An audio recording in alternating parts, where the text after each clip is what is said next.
this year, there is a lot of talk about GDPR, and yes, we all know about its potential impact.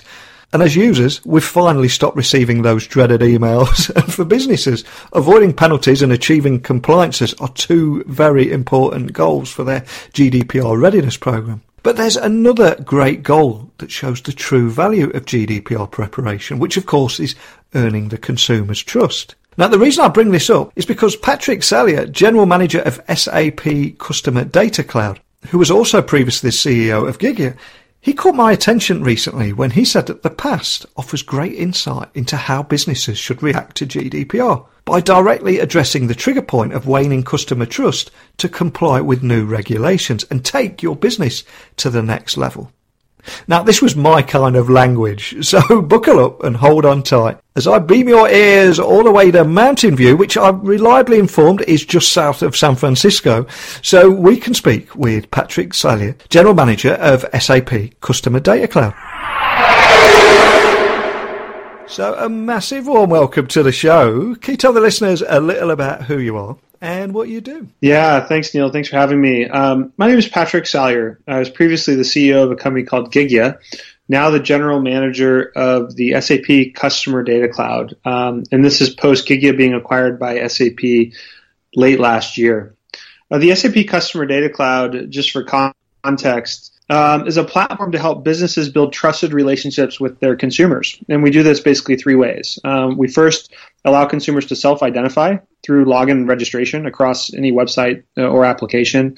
The second thing we do is enable those same consumers to provide consent or provide permission to access their information, to share their information. And finally, we take this data that's being provided by these consumers, permission-based, and integrate that into marketing and service sales applications to provide better, more personalized experiences. And this is a platform that's actually used by over 500 customers today. We help manage over 1 billion permission-based customer profiles, so pretty scaled at this point.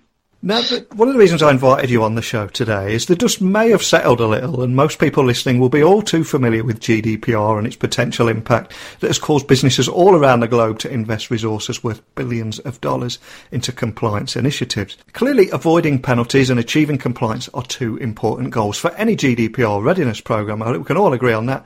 But there's another goal that shows the true value of GDPR preparation, which is earning the consumer's trust. And that's a lesson from another regulatory watershed moment, Sarbanes-Oxley, SOX, and the banking crisis of 2002. But can you set the scene a little bit and offer a brief overview of that moment for our younger listeners and why it's so relevant now?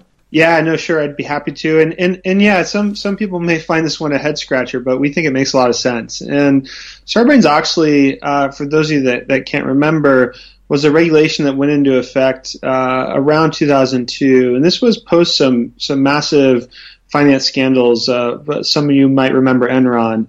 And the end goal of this regulation was to essentially put the faith back in the public and investors' mind around companies and how they account for their finances. Now, how does that compare to GDPR? What's the similarities here? At the end of the day, we think GDPR was really about putting faith back in consumers, back in the public's mind around how their data is being managed and leveraged and utilized by brands. So it's essentially the end goal is very similar with both Sarbanes-Oxley and with GDPR. It was at the end of the day about trust, and there was some regulation to develop into that, but that's really where it came from.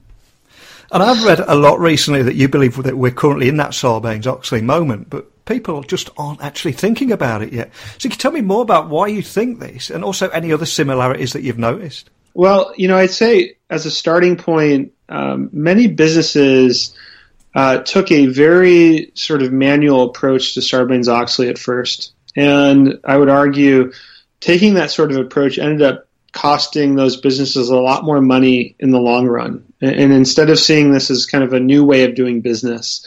And I would say GDPR is very similar. So in some cases, we are seeing businesses basically take the very minimalistic approach to becoming compliant.